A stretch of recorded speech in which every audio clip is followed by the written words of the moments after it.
পদার্থের সাধারণ বৈশিষ্ট্যগুলোকে নিয়ে আলোচনা করছিলাম ক্লাস 9-এ। তো আজকে যে বৈশিষ্ট্য নিয়ে আলোচনা করব সেটা হচ্ছে আমার স্থিতিস্থাপকতা। এটা পদার্থের একটা বেশ গুরুত্বপূর্ণ বৈশিষ্ট্য। আমরা বাস্তব জীবনে এই স্থিতিস্থাপকতার বেশ কিছু প্র্যাকটিক্যাল অ্যাপ্লিকেশন আমরা দেখতে পাবো। যেমন আমাদের বাড়ির যখন কনস্ট্রাকশন হয় তখন বাড়িতে আমরা সিমেন্ট ইটের পাশাপাশি রড ব্যবহার করে থাকি, ছাদ ঢালার সময় রড ব্যবহার করে থাকি। এবার রড কিনতে যাওয়ার সময় দেখবে আমরা বলি যে অমুক কোম্পানির রড ভালো, তমুক কোম্পানির রড ভালো নয়।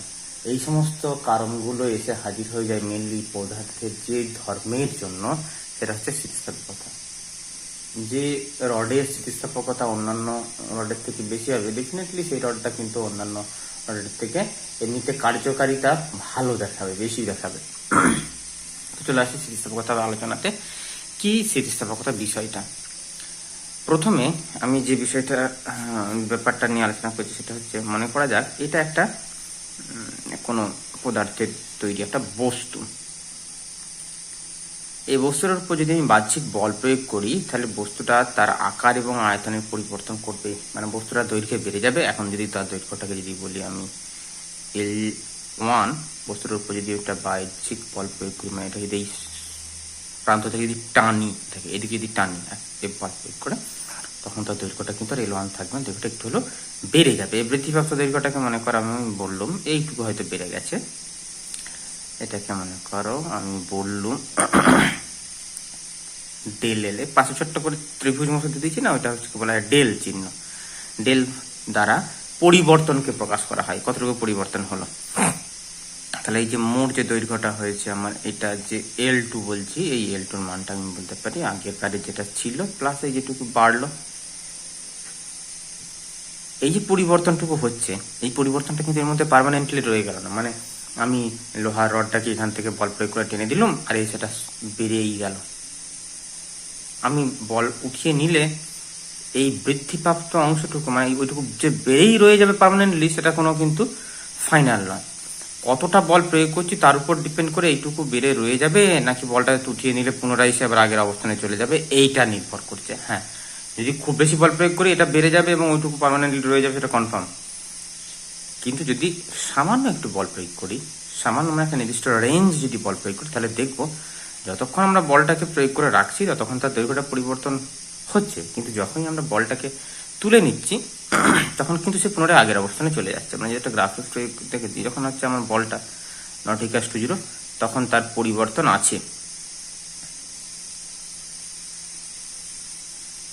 যখনই আমরা বলটাকে তুলে নিচ্ছি, মানে f = 0, তখনই হচ্ছে পরিবর্তন 0। এই যে ব্যাপারটা, কোনো বস্তুকে বল প্রয়োগ করলে তার আকার আয়তনের পরিবর্তন হয়ে যাচ্ছে, আবার বলটাকে তুলে নেওয়ার সঙ্গে সঙ্গে সে পুনরায় আগের অবস্থানে ফিরে চলে যাচ্ছে। যে বৈশিষ্ট্যের জন্য হয় সেটা হচ্ছে স্থিতিস্থাপকতা। এবারে স্থিতিস্থাপকতা একটা সংজ্ঞা দেখবে তোমাদেরকে বইয়েতে দেওয়া হয়। এরকম বলা হয় যে বস্তুর যে বৈশিষ্ট্যের জন্য বাহ্যিক বল প্রয়োগ করলে বস্তুর আকার আয়তনে যেটুকু পরিবর্তন হয়, বাহ্যিক বল উঠিয়ে নিলে পুনরায় আগের অবস্থানে ফিরে আসছে, সেই ধর্মটাকে বলা হয় বস্তুর স্থিতিস্থাপকতা। মেনলি হয় কি, আমরা ওই নিউটনের তৃতীয় গতিসূত্র পড়েছি না, যে প্রত্যেক ক্রিয়ারই সমান এবং বিপরীত প্রতিক্রিয়া আছে। এই বলটা প্রয়োগ হওয়ার সাথে সাথেই বস্তুর মধ্যে আভ্যন্তরীণ একটা বলের সৃষ্টি হয়, যে বলটা এর প্রতিক্রিয়া স্বরূপ সৃষ্টি হয়ে থাকে। এটাকে যদি বলি আমরা F, এটাও ডেফিনেটলি এই সেম মানের হবে, কিন্তু সেটা বিপরীত দিকে হবে। এটাকে যদি আমরা বলি যে বাহ্যিক প্রযুক্ত বল, বাহ্যিক প্রযুক্ত বল, তাহলে এইটাকে আমরা বলতে পারবো যে রেস্টোরিং ফোর্স বা প্রত্যানয়ক বল। এই বলের প্রভাবই মেনলি হচ্ছে এটা পুনরায় আগের অবস্থানে ফিরে যায়, মানে তার আগের আকার আয়তনটাকে সে পুনরায় রিগেন করে। এখন এই যে রিগেন করার ব্যাপারটা যেটা বললাম, প্রথমে যেটা বলছিলাম যে আমি যে কোনো মানের বল প্রয়োগ করবো এবং সেটা পুনরায় আগের অবস্থানে ফিরে আসবে, এটা কিন্তু নয়। একটা নির্দিষ্ট সীমার মধ্যেই থাকতে হবে। এবং কতটা পরিমাণে ফিরে আসবে, সবাই যে পুরোপুরি আগের অবস্থাটাকে অ্যাচিভ করতে পারবে সেটা কিন্তু নয়। সেটা ডিপেন্ড করে কতগুলো প্রভাবকের উপর। সেই প্রভাবকগুলোকে নিয়ে একটু জেনে রাখতে হবে। প্রথম যে প্রভাবকটার কথা বলছি সেটা হচ্ছে আমার উষ্ণতা।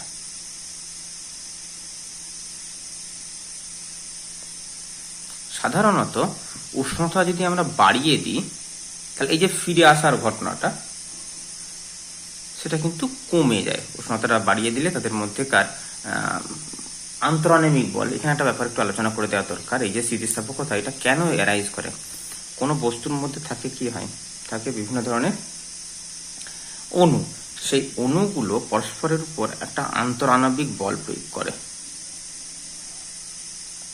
এর উপর একটা বল প্রয়োগ করছে, ও আবার এর উপর বল প্রয়োগ করছে, আকর্ষণ বল প্রয়োগ হচ্ছে।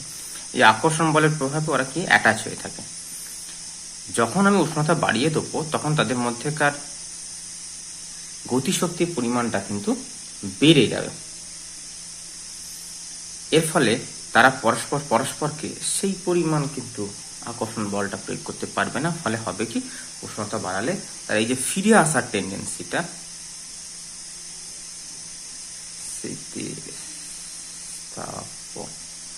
কতটা কিন্তু কমে যাবে, ফিরে আসার টেন্ডেন্সিটা থাকবে না। ফলে সেটা স্থিতিস্থাপকতা কমিয়ে ফেলবে। আচ্ছা, এরপর আসি অশুদ্ধি। অশুদ্ধি বলতে তার সাথে আমি কিছু মিশিয়ে রেখেছি কিনা। অশুদ্ধির ব্যাপারটা বলে দিই। অশুদ্ধি হচ্ছে যে আমি কি মেশাচ্ছি সেটার উপর ডিপেন্ড করছে। সেটা যদি বেশি স্থিতিস্থাপক কোনো বস্তু হয়ে যায় তখন তাহলে টোটালটার স্থিতিস্থাপকতা বেশি হয়ে যাবে।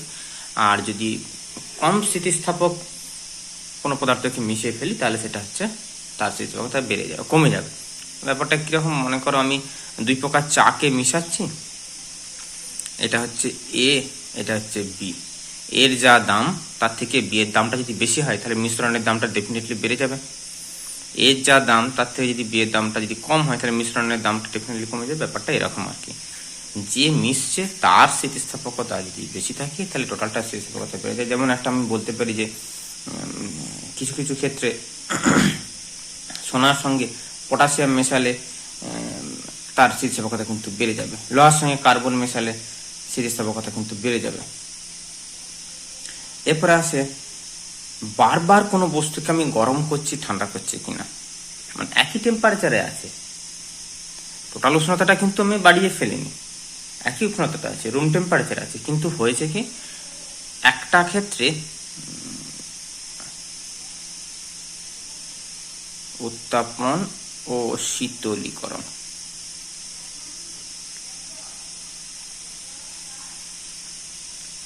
রুম টেম্পারেচারে আছে দুটো পদার্থ, একই পদার্থের দুটো স্যাম্পল, এটা মনে করো এ স্যাম্পল, এটা মনে করো বি স্যাম্পল, দুটো লোহার টুকরো আর কি।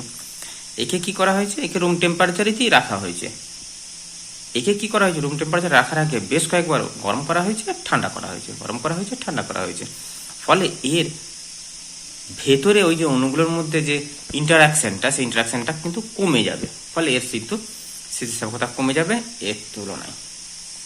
এরপর চলে আসি কোনো বস্তুকে বারবার আঘাত করা হয়েছে কিনা। একই ব্যাপার, এরকম এই উদাহরণ দিয়ে বলা যেতে পারে যে একই পদার্থে দুটো স্যাম্পেল, দুটো লোহার টুকরো এ আর বি, আকার আয়তন সব সেম, কিন্তু করা হয়েছে কি বি এর উপর বারবার হাতুড়ি দিয়ে ঘা দেওয়া হয়েছে। একে কিন্তু সেই অনুযায়ী কোনো ডিস্টার্ব করা হয়নি। তাহলে দেখা যাবে যে এর স্থিতিস্থাপকতা কিন্তু অনেকটা কমে যাবে।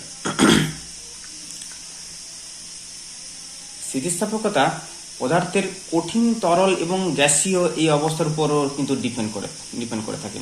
কঠিনের স্থিতিস্থাপকতা জেনারেলি বেশি হবে, তার থেকে একটু কম হবে হচ্ছে গ্যাসীয় তরলের, তার থেকে কম হবে গ্যাসীয় পদার্থের। মানে আমরা বলতে পারি হচ্ছে অবস্থা।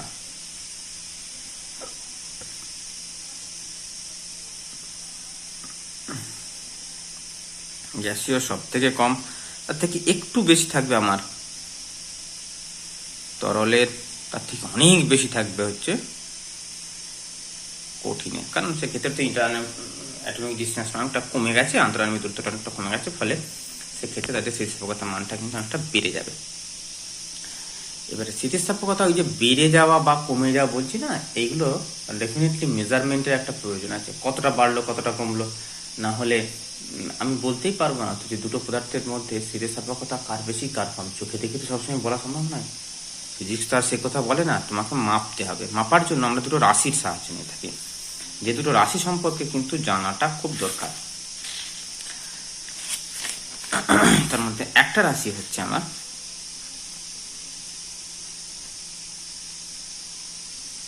বল সম্পর্কিত,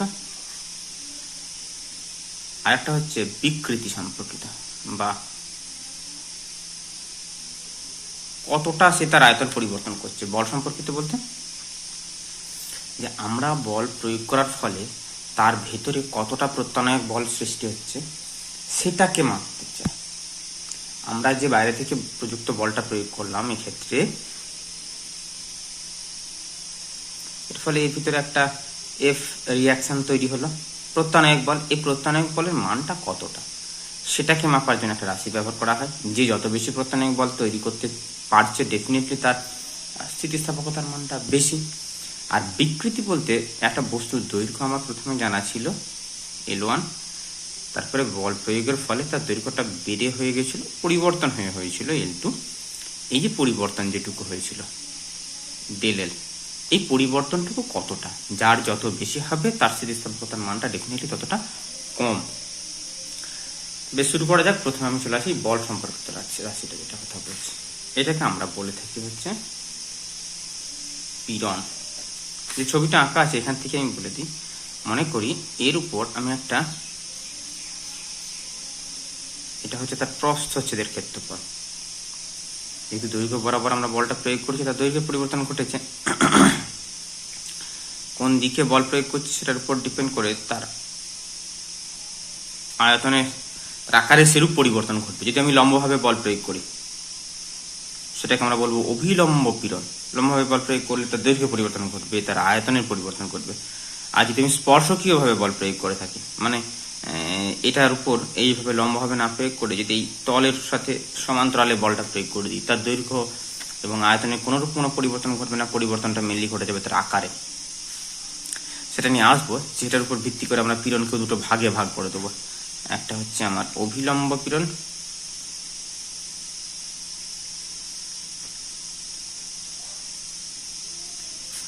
আর হচ্ছে স্পর্শকীয় পীড়ন।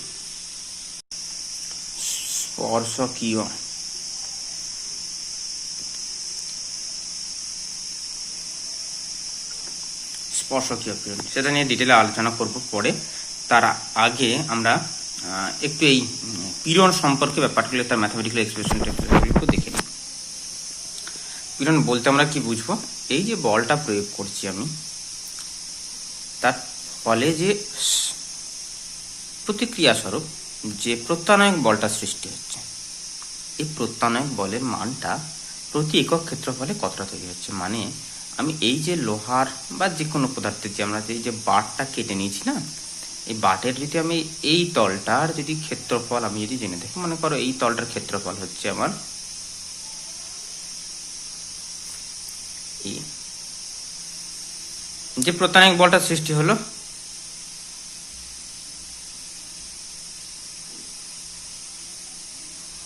সেটাকে মনে করো হচ্ছে FR। তাহলে এই যে FR সেটা কতটা ক্ষেত্রকে ট্র্যাকেল করছে না, এ পরিমাণ ক্ষেত্রটাকে ট্র্যাকেল করছে। এতটা ক্ষেত্রের মধ্যে সে কিন্তু তার নিজেকে চারিয়ে রেখেছে। তাহলে আমি ঐকিক নিয়ম লাগাতে বলতে পারি যে এ ক্ষেত্রফলে প্রত্যানয়ক বল সৃষ্টি হচ্ছে সেটা হচ্ছে FR, একক ক্ষেত্রফলে সৃষ্টি হচ্ছে সেটা হচ্ছে FR/2, FR/E, সরি। শুধুমাত্র প্রত্যানয়ক বল বেশি সৃষ্টি হয়েছে মানেই যে তার স্থিতিস্থাপকতা বেশি, এটা কিন্তু প্রেডিক্ট করা যাবে না। মনে করো তোমরা একটা এইরকম এত বড় 5 সেন্টিমিটার স্কোয়ার ক্ষেত্রের উপর তোমরা 10 ডাইন প্রত্যানয়ক বল সৃষ্টি হয়েছে দেখলে, আরেকটা ক্ষেত্রে দেখলে 10 সেন্টিমিটার স্কোয়ার ক্ষেত্রের উপর 20 ডাইন প্রত্যানয়ক বল সৃষ্টি হয়েছে। এখানে 20 ডাইন প্রত্যানয়ক বল সৃষ্টি হয়েছে মানে এখানে যে তার স্থিতিস্থাপকতার মানটা বেশি সেটা কিন্তু নয়। তোমাকে দেখতে হবে যে প্রতি একক ক্ষেত্রফলে এক্ষেত্রে কতটা প্রত্যানয়ক বল সৃষ্টি হয়েছে। 10 সেন্টিমিটার স্কোয়ারে সৃষ্টি হয়েছে 20, 1 সেন্টিমিটার স্কোয়ারে সৃষ্টি হয়েছে 20/10 মানে 2 ডাইন। এক্ষেত্রে 5 সেন্টিমিটার স্কোয়ারে সৃষ্টি হয়েছে 10, 1 সেন্টিমিটার স্কোয়ারে সৃষ্টি হয়েছে 10/5 মানে 2 ডাইন। মানে একক ক্ষেত্রফলে এখান থেকে লম্বভাবে 2 ডাইন বল ক্রিয়া করছে, এই ক্ষেত্রেও কিন্তু 2 ডাইন বল ক্রিয়া করছে, তারা দু ক্ষেত্রেই কিন্তু সেম। মানে শুধুমাত্র প্রত্যানায়ক বলের মানটা না দেখে আমাকে কি দেখতে হবে, একক ক্ষেত্রফলে কতটা সৃষ্টি হয়েছে, যেটা প্রত্যানায়ক বলকে তার ক্ষেত্রফল দিয়ে ভাগ করলে পাওয়া যায়। এটাই হচ্ছে অ্যাকচুয়ালি আমার পীড়নের মান। আমি বলতে পারি পীড়ন সমান প্রত্যানায়ক বল বাই ক্ষেত্রফল। এবারে নিউটনের তৃতীয় গতি সূত্র অনুযায়ী আমরা তো জানি যে প্রত্যানায়ক বলের মানটা অ্যাকচুয়ালি প্রযুক্ত বাহ্যিক বলের সাথে সমান হয়ে যায়। ভেতরে ঢুকে কতটা প্রত্যানায়ক বল সৃষ্টি হয়েছে এই লোহাটার বা এই যে পদার্থটার ভেতরে কতটা প্রত্যানায়ক বল সৃষ্টি হয়েছে সেটা বাইরে থেকে মেজার করা কিন্তু খুব কষ্টকর ব্যাপার। আমরা তাই সমীকরণ লাগিয়ে দিই, আমরা তাই সূত্র লাগিয়ে কি করি যে প্রত্যানায়ক বলটা বাহ্যিক বলের সাথে তো ম্যাচ করে যাবে, সমান হয়ে যাবে, তার মানে ভেতরের বলটাকে নামাই তো বাইরের বলটাকে মেপে দেবো। এটা হবে আমার হচ্ছে এফ বাই এ। তোমরা বইতে দেখবে ম্যাক্সিমাম টাইম এই সমীকরণ এক্সপ্রেশনটা দেওয়া থাকে, কিন্তু যদি পীড়নের সংজ্ঞা বলে তোমরা কিন্তু এটা লিখবে যে প্রত্যানায়ক বল এবং ক্ষেত্রফলের অনুপাতকে বলা হয় পীড়ন। এরপরে নিচেতে তোমরা একটা পয়েন্ট করে বলে দিতে পারো যে যেহেতু নিউটনের তৃতীয় গতি সূত্র অনুযায়ী প্রত্যানায়ক বলের মানটা তার প্রযুক্ত বলের মানের সাথে সমান, তাই প্রত্যানায়ক বল বাই এ সমান হচ্ছে প্রযুক্ত বল বাই এ, ম্যাচ করে যাবে, এটা সমান হয়ে যাবে। এখানে আমরা এর পীড়নের একক নিয়ে নিতে পারি। একক বলতে যদি প্রথমে আমি এসআই পদ্ধতিতে নিতে চাই তাহলে পীড়নে যদি আমি এসআই পদ্ধতিতে যাই তাহলে প্রথমে আমাকে এফ এর এসআই পদ্ধতিতে একক বসাতে হবে, ই এর এসআই পদ্ধতিতে। এফ এর এসআই পদ্ধতি একক হচ্ছে নিউটন, এটা হচ্ছে মিটার স্কোয়ার, নিউটন প্রতি মিটার স্কোয়ার। এরপর আছে সিজিএস পদ্ধতিতে।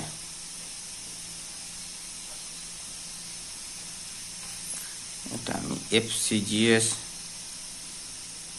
নেব বাই এ সিজিএস নেব। এফ সিজিএস মানে হচ্ছে আমার ডাইন মানে সেন্টিমিটার স্কোয়ার, ডাইন পার সেন্টিমিটার স্কোয়ার। আচ্ছা, এরপর চলে আসি মাত্রাতে।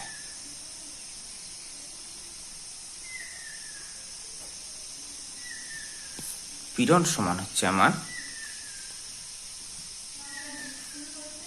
এফ বাই এ, তাহলে পীড়নের মাত্রা সমান হচ্ছে বলের মাত্রা বাই ক্ষেত্রফলের মাত্রা।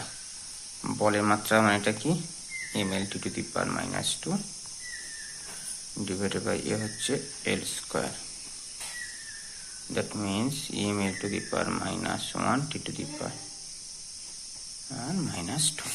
ঠিক আছে, পীড়ন এবং মাত্রা দুটোই হয়ে গেল। এরপর চলে আসে এই যে অভিলম্ব পীড়ন এবং স্পর্শকীয় পীড়নের ব্যাপারটা। মনে করি এই যে আমার বোর্ডের তলটা আছে, এই বোর্ডের তলের সাথে ডাইরেক্ট লম্বভাবে বল প্রয়োগ যদি না হয়ে থাকে তখন আমরা তার উপাংশের বিভাজন করে নিয়ে কতটা পরিমাণ বল লম্বভাবে এফেক্টিভলি কাজ করছে, মানে তার প্রভাব কতটা লম্ব দিকে আছে, যদি আমরা একটা এইরকম ব্লককে কল্পনা করে থাকি।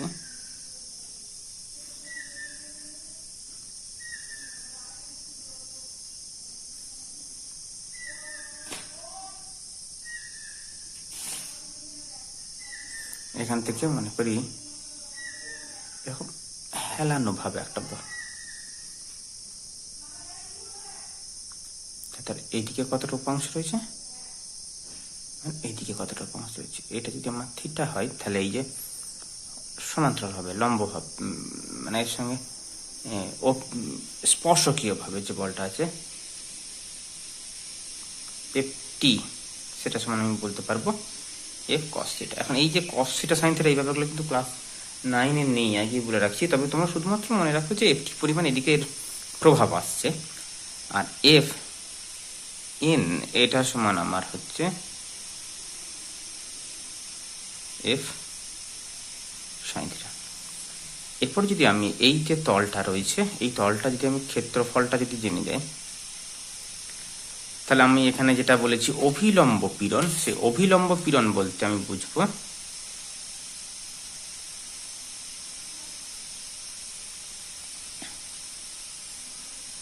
অভিলম্ব বল মানে এফ এন ডিভাইডেড বাই এ, এটার ক্ষেত্রফল হচ্ছে এ, আর স্পর্শকীয় পীড়ন বলতে বলবো যে স্পর্শকীয় বলটা আছে এফটি ডিভাইডেড বাই,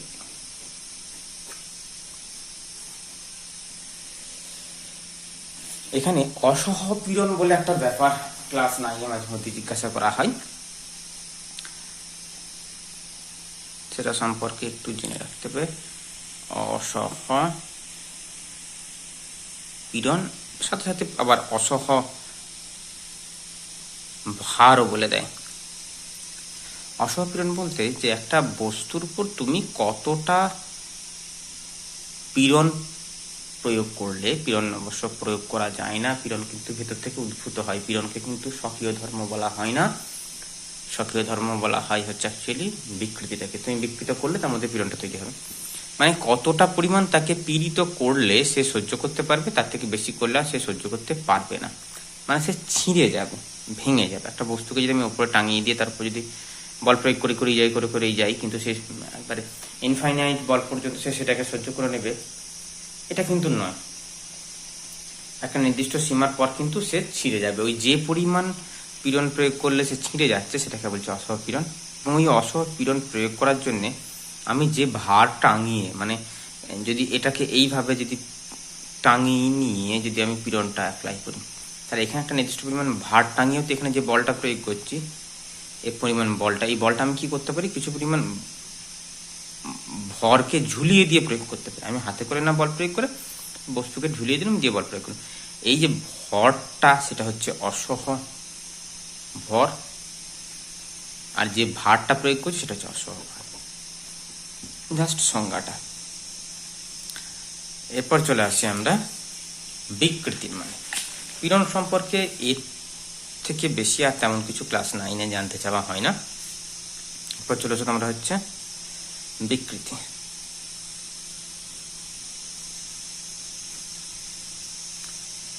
বিকৃতি হচ্ছে কোনো বস্তুকে আমি বল প্রয়োগ করে কতটা পরিমাণ তার মধ্যে পরিবর্তন করলাম, সেই পরিবর্তনটার মেজারমেন্ট। মানে এটা কি, মনে করো একটা বস্তুর দৈর্ঘ্য আমি পরিবর্তন করছি, এটা হচ্ছে প্রাথমিক দৈর্ঘ্য, এটা হচ্ছে তার দৈর্ঘ্যের পরিবর্তনের গ্রাফ মান আর কি। একটা রড নিলাম, সেই রডটার দৈর্ঘ্য ছিল 10 মিটার, তার পরিবর্তন করলাম আমি 2 মিটার। একটা ছিল 12 মিটার, তারও দৈর্ঘ্য পরিবর্তন করলাম 2 মিটার। আর একটা ছিল 14 মিটার, তারও দৈর্ঘ্য পরিবর্তন করলাম 2 মিটার।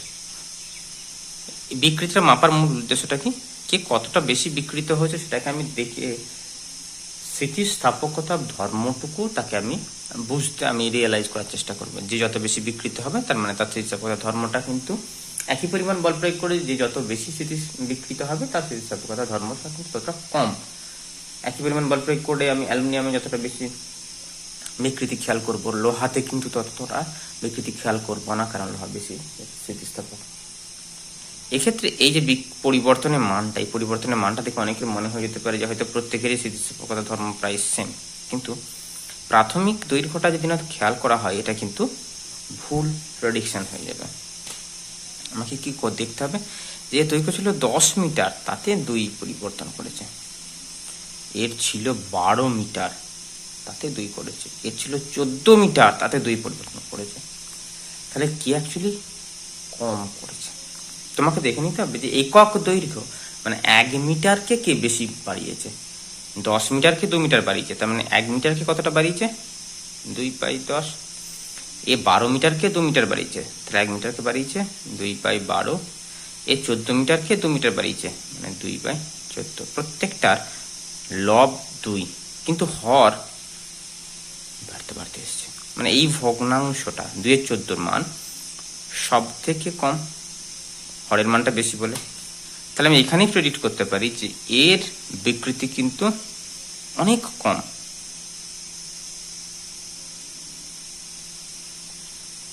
সবচেয়ে কম। তাহলে ব্যাপারটা কি এসে দাঁড়াচ্ছে, যে বিকৃতি মাপতে গেলে আমাকে পরিবর্তন বাই প্রাথমিক, এইটার আমার মানটাকে বের করতে হবে। যদি আমি দৈর্ঘ্য পরিবর্তন করি সেটাকে আমি বলবো অনুদৈর্ঘ্য বিকৃতি, এবং পরিবর্তনটা তখন হয়ে যাবে দৈর্ঘ্য পরিবর্তন, এটা প্রাথমিক দৈর্ঘ্য হয়ে যাবে। যদি আমি আয়তনে পরিবর্তন করি তখন সেটা হয়ে যাবে আয়তন বিকৃতি, তখন এই পরিবর্তনটা হয়ে যাবে আয়তনের পরিবর্তন, এবং এটা প্রাথমিক আয়তন হয়ে যাবে। আরেকটা ব্যাপার থাকে যেটা হচ্ছে তার আকৃতির যদি পরিবর্তন করা হয়, আকৃতি পরিবর্তনের ক্ষেত্রে একটা স্পেশাল ব্যাপার যেটাকে আমরা বলে থাকি কৃন্তন বিকৃতি। তো কৃন্তন বিকৃতি যাওয়ার আগে আমরা এই দুটোকে একটু লিখে নিই। সেটা হচ্ছে অনুদৈর্ঘ্য বিকৃতি সমান এই যে পরিবর্তনটা সেটা হচ্ছে দৈর্ঘ্যের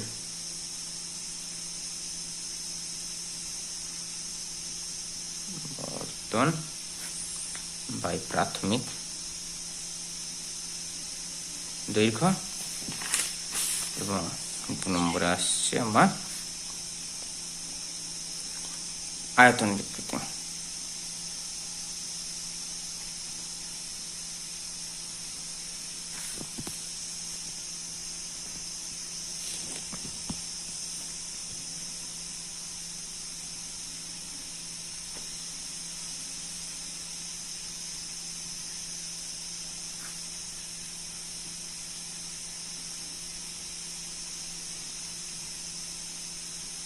প্রাথমিক আয়তন। এরপর যেটা বলছিলাম সেটা হচ্ছে আমার যদি তার আকৃতির পরিবর্তন হয়, আয়তনের পরিবর্তন না হয়। মনে করা যাক একটা লোহার ব্লকের লোহার একটা টুকরো রয়েছে, তার আমি সাইড থেকে দেখছি সেটাকে দেখতে এরকম লাগছে। এবার এর উপর একটা উপরের দিক থেকে এইদিকে একটা স্পর্শকীয় বল প্রয়োগ করার ফলে, যেটা আমরা বলছিলাম স্পর্শকীয় বল প্রয়োগ করার ফলে স্পর্শকীয় পীড়ন যেটা ফলে তার আকৃতি পরিবর্তন হয়ে যায়। সে কি হয়েছে, তার এই যে এ বিন্দু আর বি বিন্দুকে শিফট করিয়ে এই বিন্দুটাকে নিয়ে চলে এসছে এই বিন্দুতে, এ ড্যাশ বি বিন্দুটাকে নিয়ে চলে এসছে বি ড্যাশ বিন্দুতে। তাহলে তার আকৃতি পরিবর্তন হয়েছে, সে কি হয়েছে একটু বাঁকা পাড়া হয়ে গেছে এরকম। এটা পুরোপুরি সাইড থেকে দেখতে কিন্তু আর আয়তক্ষেত্র লাগছে না, সেটা কিন্তু খুব সামুদ্রিক টাইপের লেগে যাচ্ছে। এখন এটা যতটা বেশি সরিয়ে যাবে তার আকৃতি তত বেশি বেশি পরিবর্তন হচ্ছে আমি বলতে পারবো। এটা বেশি সরিয়ে যাবে মানে এই যে কোণটা হচ্ছে এই কোণটা তত বেশি বেশি হবে। এই কোণটাকে আমরা বলে থাকি হচ্ছে ক্রিন্তন কোণ।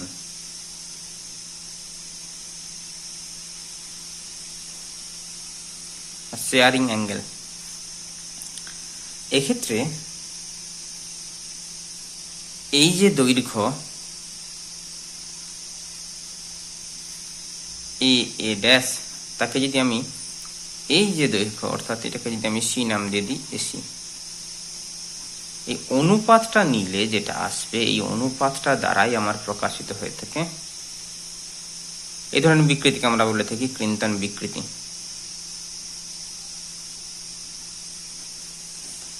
এটা যদি একটু ত্রিকোণমিতি থেকে আমরা দেখি, এটা অ্যাকচুয়ালি এই যে কোণ আসছে না এই কোণের মানের সাথে সমান হয়ে যায়। তো আমাদের এই সাধারণ থিটা সাধারণ ডিগ্রিতে মাপটা কিন্তু হবে না, এটা হচ্ছে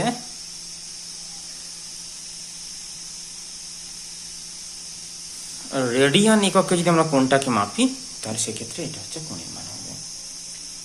ক্রিন্তন বিকৃতি, আয়তন বিকৃতি, দৈর্ঘ্য বিকৃতি সমস্তগুলো হলো। এবারে চলে আসি একক এবং মাত্রাতে।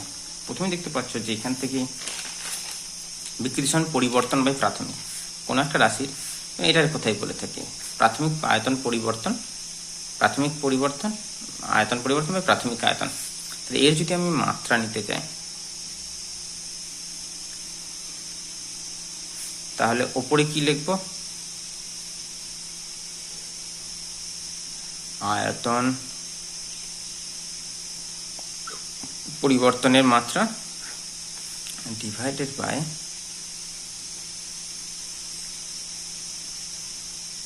প্রাথমিক আয়তন তার মাত্রা। আয়তন পরিবর্তন মাত্রা তেল কিউব। আয়তন পরিবর্তন মানে সেটা হচ্ছে আয়তনই, যেমন টাকার পরিবর্তন সেটা হচ্ছে টাকা, সময়ের পরিবর্তন সেটা হচ্ছে সময়। বয়স বিকাল 5টা থেকে সন্ধ্যে 6টা, তো সময়ের পরিবর্তন, সেটা কিন্তু সময় দিয়েই মাপব। টাকার পরিবর্তন 100 টাকা ছিল, সেটা বেড়ে হয়ে গেল 150 টাকা। কত পরিবর্তন হলো? 50। সেটা কিন্তু 50 টাকাই হবে, 50 কেজি হবে না। প্রাথমিক আয়তন সেটা হবে এল কিউ।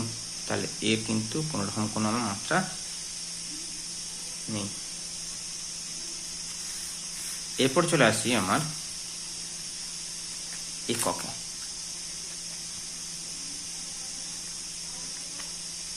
ওপরেও আয়তন পরিবর্তন মানে আয়তনের একক হবে, যদি আমি এসআই পদ্ধতি নিই সেটা হবে মিটার কিউব। নিচে আছে প্রাথমিক আয়তন, সেটা হবে মিটার কিউব। তাহলে একক, এটা কোনো একক কিছু থাকবে না। সিজিএস পদ্ধতি যদি করি তাহলে সেটা হবে সেন্টিমিটার কিউব, নিচে হবে সেন্টিমিটার কিউব, সেটার কোনো একক থাকবে না, মানে মাত্রাহীন এককহীন, এটা একটা রাশি।